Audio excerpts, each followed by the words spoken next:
give no warning all day long.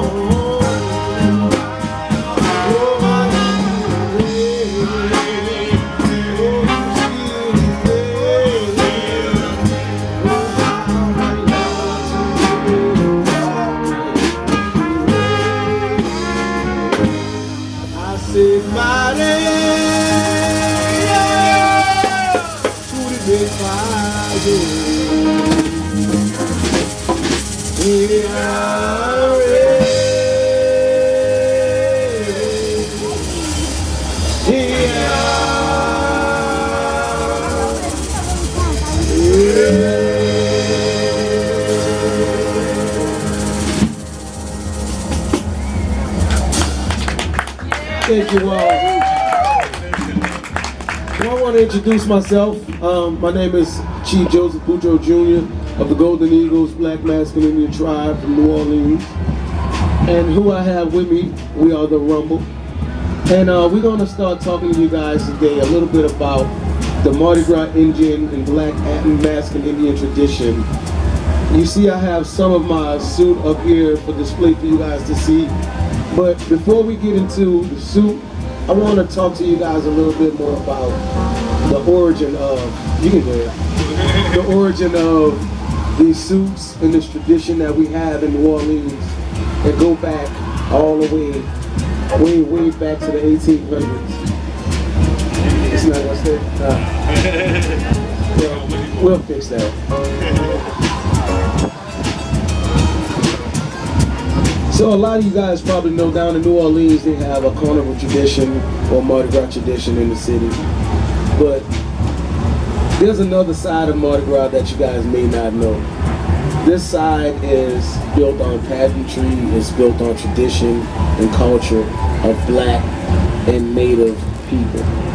The people that were not allowed to actually participate in the carnival tradition that you see commercialized on TV. Those people were helped by natives of New Orleans. Well, actually it wasn't New Orleans at the time, it was a place called Bordreaux. So they helped those escaped people migrate those swamps and those by-water lands. And so when it came down to the tradition of Carnival, people of color, we decided that we're going to pay homage to those people who helped our people. And a tradition was born, and that tradition spawned on a whole nother culture in its own, which is the masculine culture.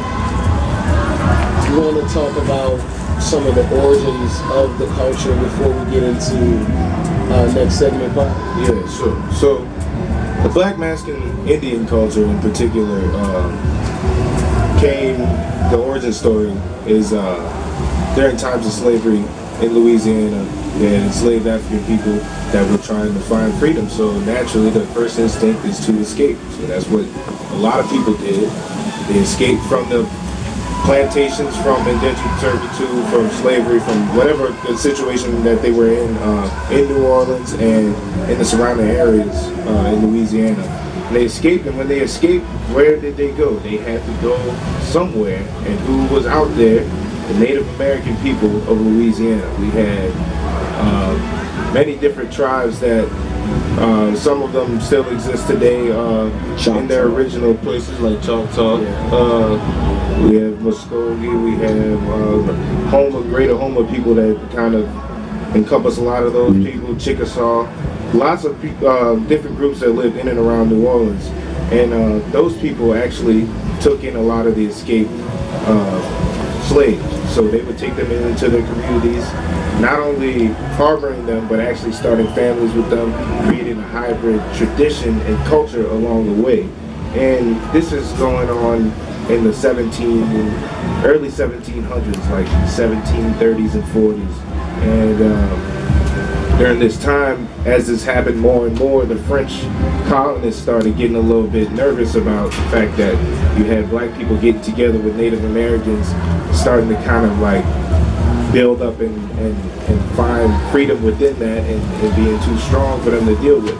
So they historically got away with, you know, making treaties and breaking treaties and kind of just false promises and stuff like that. But as the blacks and the natives started getting stronger, they had to put an end to that.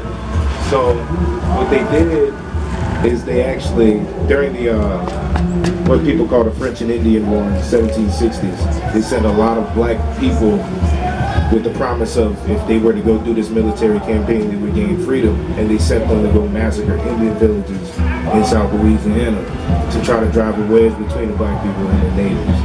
And so that was one of the tactics that they used to try to force people to separate and hate each other. But our ancestors passed the story down to us through many generations that actually we are one people and that we came together and that we're not separate. You know, we weren't separated. We won't let the French colonists separate us. So that story is passed down. And New Orleans is actually, at that time, the largest metropolitan area with indigenous people living in it. So we have this story passed down through generation to generation, all the way to what we see today with Mardi Gras Indian culture.